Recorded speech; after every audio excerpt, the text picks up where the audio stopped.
वर्षास kitchen में आज मैं ले आई हूँ चटपटे कुरकुरे आलू प्याज के एकदम नई तरीके के पकोड़े। तो आपको बेहद पसंद आएंगे। पसंद आए तो लाइक शेयर सब्सक्राइब और कमेंट करके बताएं। तो चलिए वीडियो को शुरू करते हैं। तो सबसे पहले 2 कच्चे आलू छीलकर धोकर पानी में डाल लिए हैं। अब एक आलू लेंगे, उसको हम इस तरह से थोड़ा तिरछा काट लेंगे जिससे थोड़ा बड़ा साइज़ निकलेगा। आप चाहो तो बड़ा आलू इस तरह से गोल पीस में काट कर ले सकते हो।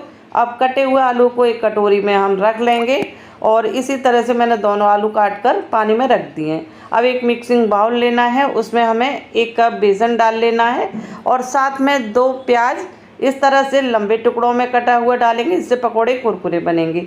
1 हरी मिर्च बारीक कटी हुई, साथ में 2 से 3 चम्मच बारीक कटा हरा धनिया डाला है। 2 चम्मच इसमें हम कॉर्नफ्लोर के डालेंगे, आप चावल का आटा भी डाल सकते हो।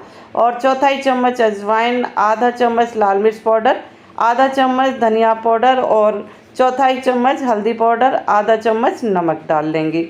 अब मसाले डालकर सभी चीज़ों को पहले एक बार इस तरह से मिक्स कर लेंगे। अब थोड़ा थोड़ा पानी डालेंगे, थोड़ा थोड़ा पानी डालकर अच्छे से मिक्स करते जाएंगे और एक गाढ़ा घोल बना लेंगे। तो आपसे रिक्वेस्ट है, प्लीज़ वीडियो को पूरा देखें, पसंद आ जाए तो लाइक शेयर करें सब्सक्राइब करें। लास्ट में मैंने थोड़ा सा 1 चुटकी बेकिंग सोडा डाल लिया। इसे डालकर अच्छे से मिक्स कर लेंगे। थोड़ी देर इसको फेंट लेंगे जिससे पकोड़े बहुत ही क्रिस्पी अच्छे बनेंगे। और इस तरह से बनाकर 10 मिनट रेस्ट पे छोड़ने के बाद अब जो आलू के पीस हैं, तो आलू के पीस को निकाल कर मैंने उसी बैटर वाले बाउल में डाल लिया है। अब आलू के पीस पर जो बैटर बनाया अच्छे से लगा लेंगे और इसको हम गरम तेल में एक एक करके सिकने के लिए डाल देंगे। तो एक बार आप इस तरह से इनको बनाकर देखें, खाने में एकदम टेस्टी लगेंगे, अलग स्वाद लगेगा।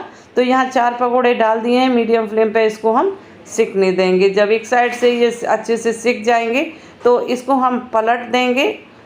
तो देखिए इस तरह से मैंने इनको सावधानी से पलट लिया है और अलटते पलटते हुए इन पकौड़ों को अच्छे से कुरकुरा होने तक सेक लेंगे। तो एक बार इस रेसिपी को इस बार ज़रूर ट्राई कीजिए और अगर ज़रा भी अच्छा लगे तो प्लीज़ लाइक शेयर करें और एक कमेंट करके हमें ज़रूर बताएं कि आपको हमारी रेसिपीज़ कैसी लगती हैं, आप कौन सी रेसिपी देखना चाहते हैं। तो देखिए इस तरह से पकौड़े सेक लिए, धनिया की चटनी के साथ सर्व करेंगे। Thank you for watching.